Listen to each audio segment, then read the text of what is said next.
Hello dears, मैं स्वाति आपकी demand पर इस बार लेकर आई हूँ ज्योग्राफी का नया टॉपिक स्ट्रक्चर ऑफ द अर्थ। चलिए देखते हैं फिर। स्ट्रक्चर ऑफ द अर्थ में मेनली हम क्या करते हैं, जो अर्थ का जो इंटरनल स्ट्रक्चर है उसकी स्टडी करते हैं। इंटरनल स्ट्रक्चर में उसमें जैसे कि मटेरियल्स है तो वो किस फॉर्म में है, वो लिक्विड स्टेट में है या फिर सॉलिड स्टेट में है, इस तरीके की हम स्टडी करते हैं। या फिर उसका टेम्परेचर कैसा है अर्थ के अंदर, डेंसिटी कैसी है, ये सब चीजें हम देखते हैं। ठीक है। अब क्या है, जो हमारी अर्थ है, अर्थ तो आपका एक क्या है, हॉट स्फीयर है, तो उसके बारे में कह पाना या जान पाना पॉसिबल है ही नहीं, क्योंकि अगर हम अर्थ के 3 से 4 किलोमीटर ही अंदर जाएं, वहां पर ही अर्थ का जो टेम्परेचर होता है वो बहुत ज्यादा हाई हो जाता है। अब सोचिए, अगर हम अर्थ के सेंटर तक, अगर हम सेंटर पे पहुंच जाएं, वहां उसका टेम्परेचर कितना ज्यादा हाई होगा। तो जहां तक जा पाना, वहां तक जा पाना, सेंटर तक जा पाना पॉसिबल है ही नहीं। ठीक है। तो अर्थ के इंटरनल स्ट्रक्चर के बारे में डायरेक्टली या फिर ये कहें कि पूरी तरीके से कह पाना पॉसिबल नहीं है। फिर भी जो ज्योग्राफर्स थे उन्होंने जो भी स्टडी की, रिसर्च की, उसको उन्होंने वहां पे उन्होंने क्या किया, 2 टाइप के सोर्सेज को अपना बेस बनाया, कुछ डायरेक्ट सोर्सेज और कुछ इनडायरेक्ट सोर्सेज। जो ज्योग्राफर्स थे उन्होंने डायरेक्ट सोर्सेज में मेनली 2 चीजों को उन्होंने बेस बनाया। एक है आपका वोल्केनो और दूसरा है सिस्मोलॉजी। इस क्लास में हम क्या करेंगे, डायरेक्ट सोर्सेज के बारे में स्टडी करेंगे और बाद में हम क्या करेंगे, आगे चल के इनडायरेक्ट सोर्सेज के बारे में देखेंगे।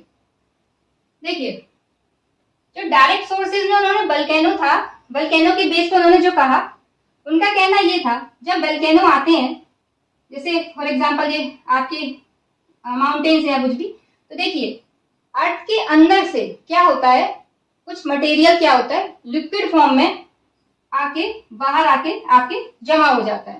ठीक। तो उनका कहना ये था कि इससे ये उनका कंक्लूजन निकला कि अर्थ के अंदर जो मटेरियल है वो लिक्विड फॉर्म में भी है। ठीक। फिर क्या, लेकिन बहुत ज्यादा वोल्केनो के बेस पे कुछ कहा नहीं जा सका और ना ही कुछ ज्यादा जानकारी हमें देखने को मिली। फिर उन्होंने बेस बनाया सिस्मोलॉजी को। अब सिस्मोलॉजी में क्या होता है, जो आपकी अर्थक्वेक वेव्स हैं उन्होंने उसको बेस बनाया। जो अर्थक्वेक वेव्स होती हैं वही क्या होती हैं, आपकी सिस्मिक वेव्स होती हैं। और जो सिस्मिक वेव होती हैं वो कैसी वेव होती हैं, वो होती हैं मैकेनिकल वेव्स। मैकेनिकल वेव से क्या मतलब है, जो मैकेनिकल वेव्स होती हैं वो आपके तीनों ही मीडियम में, सॉलिड, लिक्विड और गैस, तीनों ही मीडियम में क्या हो सकती हैं, ट्रेवल कर सकती हैं या फिर पास हो सकती हैं। ये केवल जो वैक्यूम मीडियम होता है वहां से पास नहीं होती हैं। फिर इन्होंने ये भी देखा कि ये जो सिस्मिक वेव्स होती हैं ये क्या करती हैं, अपना जो बिहेवियर है वो चेंज करती हैं। जब एक स्टेट से दूसरे स्टेट में जाती हैं या मीडियम से एक मीडियम से दूसरे मीडियम में जाती हैं, तो क्या करती हैं, अपना बिहेवियर चेंज करती हैं। सॉलिड से लिक्विड में जाएंगी या लिक्विड से गैस में जाएंगी, तो उनका जो बिहेवियर है वो क्या होता है, चेंज होता है। तो उन्होंने इसके सिस्मोलॉजी के बेस पे एविडेंस जो थे उनके, उन्होंने क्या किया, प्राइमरी वेव्स और सेकेंडरी वेव्स को एपीसेंटर से पास कराया। अब ये प्राइमरी वेव्स क्या होती हैं, तो जो प्राइमरी वेव्स होती हैं वो आपकी सॉलिड, लिक्विड और गैसियस तीनों मीडियम से पास हो सकती हैं, लेकिन इनकी जो स्पीड है वो तीनों ही मीडियम में अलग अलग होती है।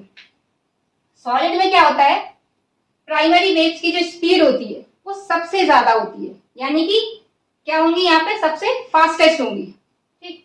और लिक्विड में क्या होती है, जो इनकी स्पीड होती है वो सबसे स्लोएस्ट होती है, यानी सबसे कम होती है।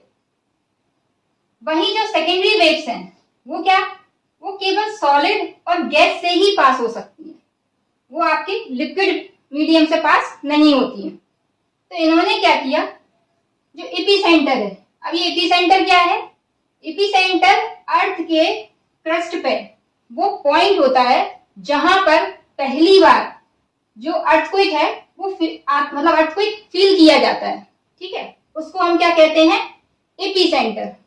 अब इन्होंने क्या किया, एपीसेंटर से प्राइमरी वेव्स को क्या किया, पास कराया। पहले इन्होंने देखिए, पहले हम क्या करते हैं, सेकेंडरी वेव्स को देखते हैं। इन्होंने क्या किया, सेकेंडरी वेव्स जो थी वो इन्होंने जब एपीसेंटर से पास कराई तो ये यहां से इस तरीके से निकल गई। जाना कैसे चाहिए था, सीधे, सीधे नहीं गई, बल्कि ये थोड़ी सी डिफ्लेक्ट होके इस तरीके से इनका पाथ, इनका कुछ ऐसा रहा, ऐसे।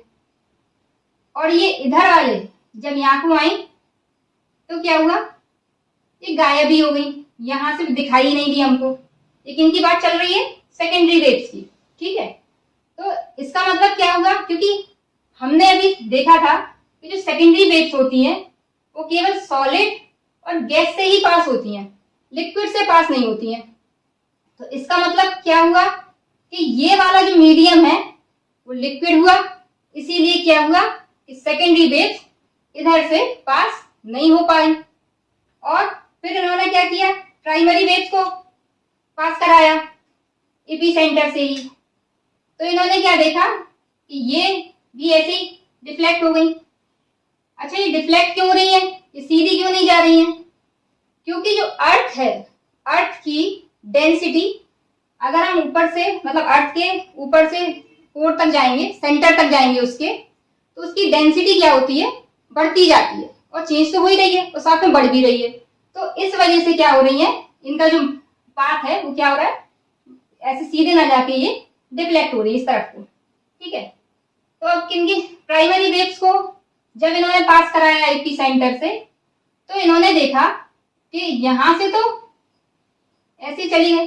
जब यहाँ की बारी आई, ये सेंटर वाले पार्ट से जो आउटर कोर है, यहां तक आते आते क्या हुआ, इनकी स्पीड धीमी हो गई। यहां पर तो तेज थी, यहां धीमी हो गई।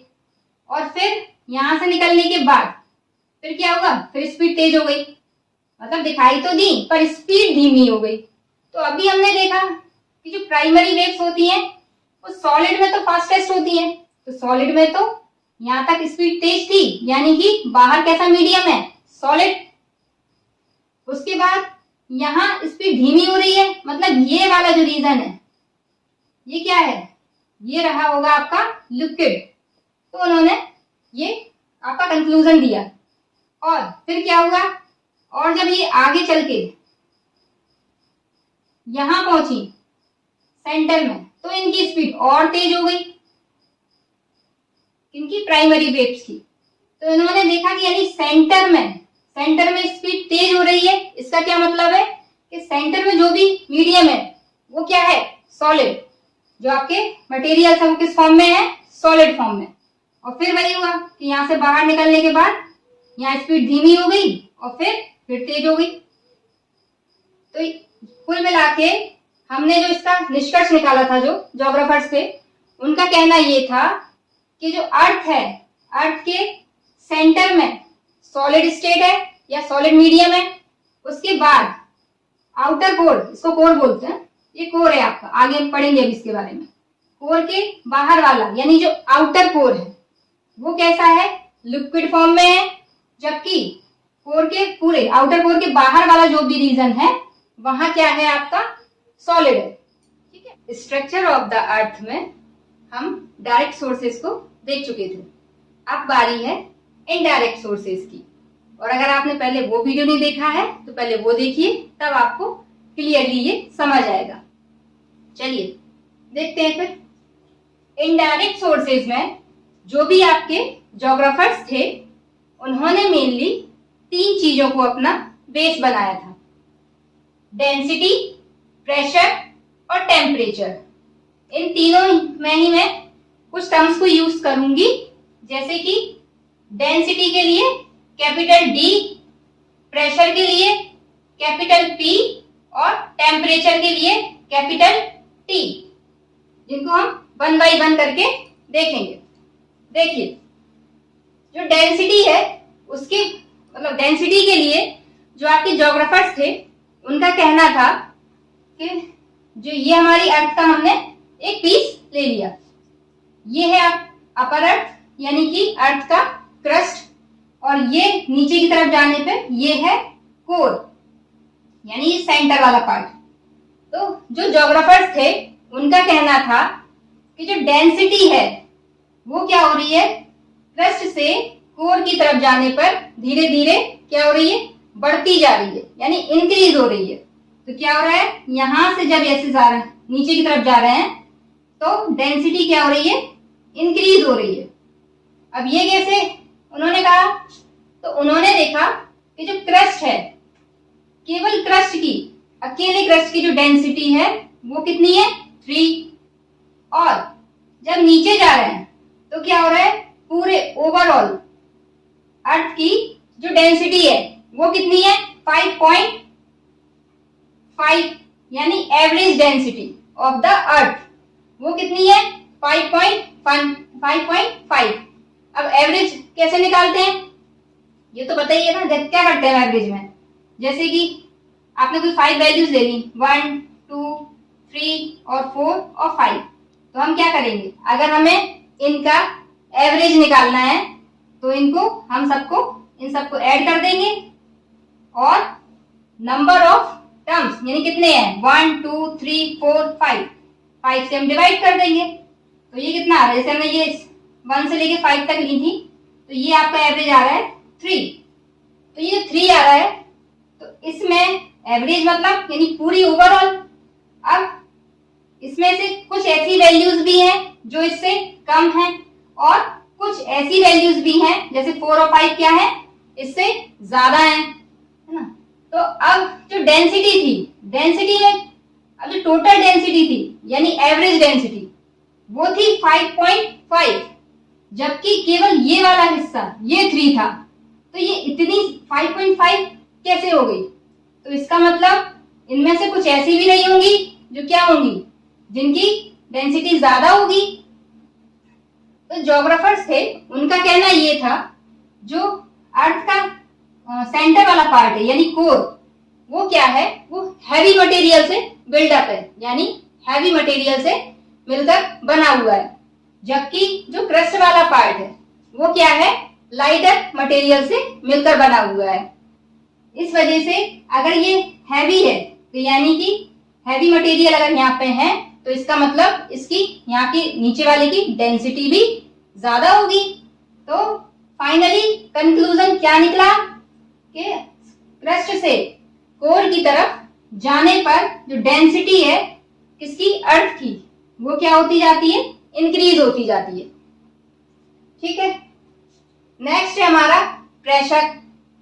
तो देखो हम सब जानते हैं कि प्रेशर और डेंसिटी दोनों ही क्या है, इंटरलिंक्ड है। अगर प्रेशर बढ़ेगा, प्रेशर कब बढ़ेगा, अगर हैवी मटेरियल्स हैं तो प्रेशर बढ़ेगा, है ना, और तो प्रेशर बढ़ेगा तो डेंसिटी भी बढ़ेगी।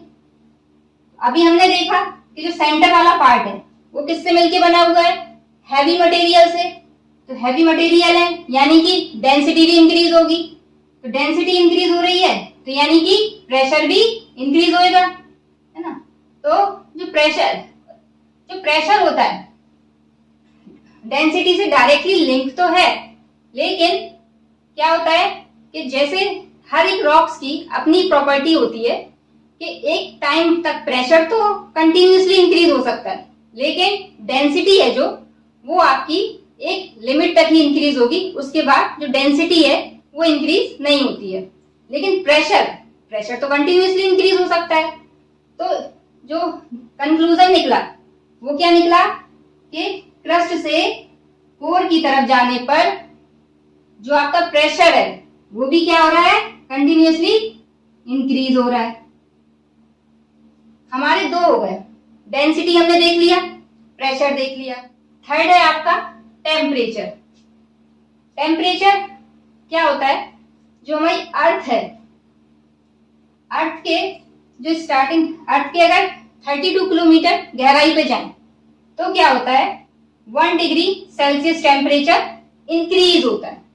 ठीक है, 32 डिग्री 32 मीटर गहराई पे जाने पे क्या हो रहा है आपका 1 डिग्री टेम्परेचर इंक्रीज हो रहा है। वहीं इसके आगे यानी कि फर्स्ट 100 किलोमीटर गहराई पे जाने पर क्या होता है 12 डिग्री सेल्सियस टेम्परेचर इंक्रीज होता है। और 300 किलोमीटर गहराई जाने पर क्या होता है 2 डिग्री सेल्सियस टेम्परेचर इंक्रीज हो जाता है। ठीक है, फर्स्ट 32 डीप गहराई में जाएंगे 1 डिग्री सेल्सियस टेम्परेचर इंक्रीज होगा। उसके बाद स्टार्टिंग के 100 किलोमीटर गहराई पे जाएंगे तो आपका 12 डिग्री सेल्सियस टेम्परेचर इंक्रीज होगा। वहीं 300 किलोमीटर गहराई पे जाने पर क्या होगा आपका 2 डिग्री सेल्सियस टेम्परेचर इंक्रीज होगा। और इसके बाद 300 किलोमीटर गहराई के बाद क्या होता है हर 1 किलोमीटर पर 1 डिग्री सेल्सियस टेम्परेचर बढ़ता जाता है। अब क्रस्ट से कोर तक की जो लेंथ है या डिस्टेंस है वो तो बहुत ज्यादा है, थोड़ी बहुत थोड़ी ना है। तो सोचिए अगर 300 किलोमीटर के बाद हर एक क्या हो रहा है हर 1 किलोमीटर पे 1 डिग्री हर 1 किलोमीटर पे क्या हो रहा है 1 डिग्री सेल्सियस टेम्परेचर इंक्रीज हो रहा है। तो फाइनली कंक्लूजन क्या निकला कि क्रस्ट से कोर की तरफ जाने पर टेम्परेचर जो है वो भी क्या हो रहा है इंक्रीज हो रहा है। ठीक है, और ये जो टेम्परेचर है वो कैसे उन्होंने मतलब किस उस पे बेस पे कहा कि टेम्परेचर इंक्रीज हो रहा है। तो उन्होंने जो इग्निशियस रॉक्स थी वोल्केनो जो आते रहते हैं उस पे बेस पे या फिर हॉट वाटर जो वहां पे प्रेजेंट है इन सबको रिसोर्सेज के बेस पे उन्होंने कहा कि जो टेम्परेचर है वो भी कंटिन्यूसली नीचे की तरफ जाने पे क्या हो रहा है इंक्रीज होता जाता है। और अगर आपको अच्छा लग रहा है वीडियोस तो please like subscribe and share it. Direct sources और इनडायरेक्ट सोर्सेज के बारे में देखा था और उसी के बेस पे हम ये कह पा रहे थे कि अर्थ के अंदर कौन कौन सी घटनाएं घट रही हैं। ठीक है, स्ट्रक्चर ऑफ द अर्थ की जो स्टडी जिन ज्योग्राफर्स ने की उसमें मेनली जो नाम आता है वो एडवर्ड स्विस का आता है। अब हमें क्या देखना है ये अर्थ का हमने क्या ले रखा है एक टुकड़ा ले रखा है। जैसे ये अर्थ है अर्थ का ये वाला हिस्सा ये ले लिया, यही आपका ये पूरा दिख रहा है पार्ट। ठीक है, हमें देखनी है इसकी लेयर्स। तो ये जो अर्थ है उसकी जो लेयर्स है वो मेनली 3 लेयर्स में इसको बांटा है, क्रस्ट, मेंटल और कोर। जो अपर वाला पार्ट है उसको हम क्या कहते हैं क्रस्ट कहते हैं। जो मिडिल वाला पार्ट है उसको मेंटल कहते हैं। यहां से जो यहां तक दिख रहा है ये वाला पार्ट ये, ठीक है, यहां से यहां तक ये क्या है आपका मेंटल है ये वाला रीजन। और सबसे इनर वाला पार्ट मतलब अंदर वाला उसको क्या कहते हैं कोर। ठीक है, ये वाला हिस्सा क्या है कोर है। तो 3 हिस्सों में मेनली बांटा क्रस्ट, मेंटल और कोर। अब 1 बाय 1 करके हम इसको देखते हैं। ये जो क्रस्ट है वो क्या है अपर वाला पार्ट। इसकी जो एवरेज डेप्थ होती है मतलब गहराई कहां तक होती है 24 किलोमीटर तक, जिसकी जो डेप्थ है वो वेरी करती रहती है, हमें हर जगह एक जैसी नहीं है। जो ओशियन वाला क्रस्ट वाला पार्ट है वहां पे क्या है जो इसकी डेप्थ है वो केवल 5 किलोमीटर तक ही है। वहीं जो कॉन्टिनेंटल क्रस्ट है यानी ये वाला हिस्सा, ठीक है, ये अलग अलग बना के दिखाया आप लोग को समझाने के लिए। तो ये जो दिख रहा है कॉन्टिनेंटल क्रस्ट उसमें इसकी गहराई कहां तक है 30 किलोमीटर तक। और सबसे ज्यादा जो गहराई है वो कहाँ है आपकी माउंटेन्स वगैरह पे। ये माउंटेन्स है, क्या है ये माउंटेन्स दिख रहा है ये से। तो यहाँ पे क्या है सबसे ज्यादा गहराई देखने को मिलती है क्रस्ट की। क्रस्ट में मेनली क्या पाया जाता है सिलिका और एल्यूमिनियम, इसीलिए इसको सियाल भी कहते हैं, सिलिका प्लस एल्यूमिनियम। साथ ही इसकी जो बनावट है उसमें ऑक्सीजन बहुत ज्यादा मात्रा में पाया जाता है। जो क्रस्ट है उसको फर्दर आगे चल के 3 लेयर्स में डिवाइड किया जा सकता है, सेडिमेंट्री लेयर, ग्रेनाइट लेयर और तीसरा बेसाल्टिक लेयर। ये जो पार्ट देख रहे हैं आप ऊपर वाला मैंने ग्रेनाइट को जी से शो किया है और बसाल्टिक को बी से। ये वाला जो रीजन है, ठीक है, इनके बीच में क्या होता है, एक डिसकंटिन्यूटी पाई जाती है। उसको हम क्या कहते हैं, कोऑर्डिनेट डिसकंटिन्यूटी। डिसकंटिन्यूटी का मीन्स क्या होता है, जब आपकी जो अर्थक्वेक वेव्स होती है ना, वो जब मीडियम चेंज करती हैं तो उनके क्या होता है, डेंसिटी के बेस पे उनकी स्पीड कम ज्यादा होती है। तो जब उनकी स्पीड चेंज होती है तो वहां पे क्या डिसकंटिन्यूटी देखने को मिलती है। तो इस वाली डिसकंटिन्यूटी को हम क्या कहते हैं, कोऑर्डिनेट डिसकंटिन्यूटी। और वही इसके बाद आपका क्रस्ट के बाद आता है मेंटल। तो जी क्रस्ट और मेंटल के बीच में भी डिसकंटिन्यूटी देखने को मिलती है। उसको हम क्या कहते हैं, मोहोस डिसकंटिन्यूटी या फिर मोहो डिसकंटिन्यूटी। तो ये आपका क्रस्ट वाला पार्ट आपको समझ में आ गया। क्रस्ट वाले पार्ट में क्या था, मेनली बस यही है कि ओशियन वाले क्रस्ट में क्या है, गहराई जो है कम मिलेगी। कहां तक है, सिर्फ डेप्थ 5 किलोमीटर तक। ओशियन के अलावा जो कॉन्टिनेंटल क्रस्ट है वहां पे इसकी डेप्थ ज्यादा बढ़ जाती है। कहां तक हो जाती है, 30 किलोमीटर तक। सबसे ज्यादा कहां देखने को मिलती है, माउंटेन्स पे। और क्या पाया जाता है ज्यादा, सिलिका और एल्यूमिनियम। और जो बनावट है उसमें ऑक्सीजन भी बहुत ज्यादा पाई जाती है। और 3 लेयर्स में हम इसको डिवाइड कर सकते हैं। कौन कौन सी, sedimentary layer, granite layer, basaltic layer. अब ये जो बसाल्टिक लेयर है ना, वो मेनली आपके ओशियन क्रस्ट के नीचे पाई जाती है, यहाँ मिलती है। और इनके ग्रेनाइट और बसाल्टिक लेयर के बीच में कहाँ पे, कॉन्टिनेंटल क्रस्ट में, मतलब पूरे इसमें। ये इसको क्या कहते हैं, इस वाले डिसकंटिन्यूटी को कोऑर्डिनेट डिसकंटिन्यूटी। वहीं क्रस्ट और मेंटल के बीच की जो डिसकंटिन्यूटी है उसको क्या कहते हैं, मोहो डिसकंटिन्यूटी। अगला आता है इसके बाद से 30 किलोमीटर से लेके 2900 किलोमीटर तक, ये वाला रीजन कहलाता है आपका मेंटल।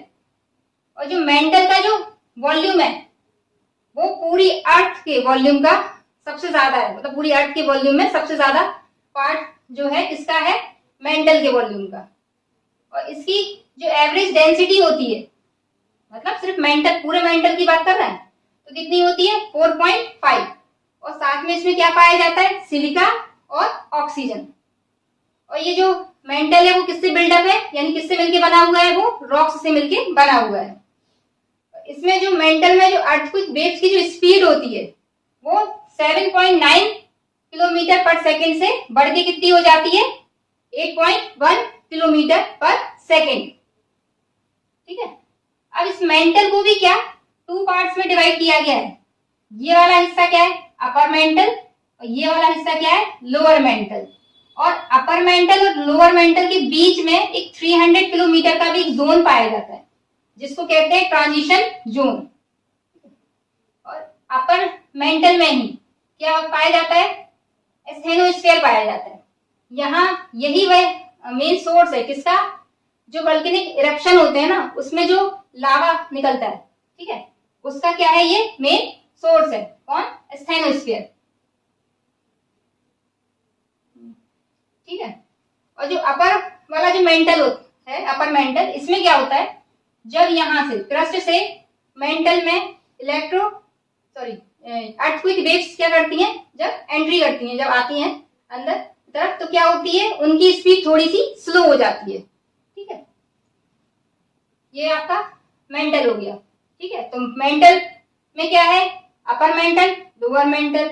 अपर मेंटल में स्टेनोस्फीयर पाया जाता है, जहां से जो क्या है, मेन सोर्स है वोल्केनो इरप्शन में जो लावा निकलता है उसका। और अपर मेंटल लोअर मेंटल के बीच में आपका ट्रांजिशन जोन पाया जाता है। साथ ही इसमें जो ट्रांजिशन जोन है वो कितनी मोटाई है उसकी, 300 किलोमीटर। और यहाँ ये जो अपर मेंटल है वो लगभग कितना, मतलब कितनी गहराई का होता है, वो लगभग आपके 1000 किलोमीटर का होता है। और ये अलग अलग है पर इसको ज्यादा माना गया है, बस ये कह सकते हैं। ठीक है। और इसके अंदर जो लोअर मेंटल है वो कहां तक पाया जाता है, 700 किलोमीटर तक लगभग। और ये पूरी जो डेप्थ है वो कहां तक है, 2900 किलोमीटर तक। फिर आता है आपका अगला कोर।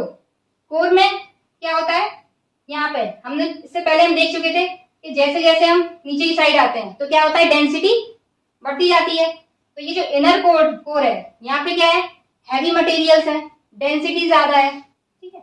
वहीं जो आउटर कोर वाला पार्ट है, ये क्या है आपका लिक्विड है यहाँ पे, क्योंकि यहाँ पे क्या हो रहा था, ये हमने देखा था ना कि ये वाला पार्ट क्या था, लिक्विड है, और ये वाला पार्ट क्या था, सॉलिड है। और ये जो गहरा डेप्थ है वो कहाँ तक है, आउटर कोर लिक्विड की, ये आउटर कोर जो है उसकी डेप्थ कहाँ तक थी, 5100 किलोमीटर तक। अब ये जो कोर है उसको दो, उसमें जो बांटा है आउटर कोर और इनर कोर, इन दोनों में ही निकेल और आयरन, ये निकेल है और ये आयरन है, ये बहुत ज्यादा पाए जाते हैं। और जो आउटर कोर है, आउटर कोर में तो दोनों ही बहुत ज्यादा पाए जाते हैं, इनर कोर में आयरन ज्यादा पाया जाता है निकेल के कंपैरिजन में। यहाँ पे जो आउटर कोर है, यहाँ की जो डेंसिटी है, यहाँ पे क्या है, डेंसिटी बढ़ जाती है, ठीक है। और यहाँ पे जबकि इनर कोर में जो डेंसिटी है वो कितनी हो जाती है, 11 से लेके 13.6 तक। और जो वॉल्यूम है, इसका वॉल्यूम आउटर कोर का, इसका वॉल्यूम पूरी अर्थ का 16% है। और आउटर कोर का मास कितना है, पूरी अर्थ का 32%।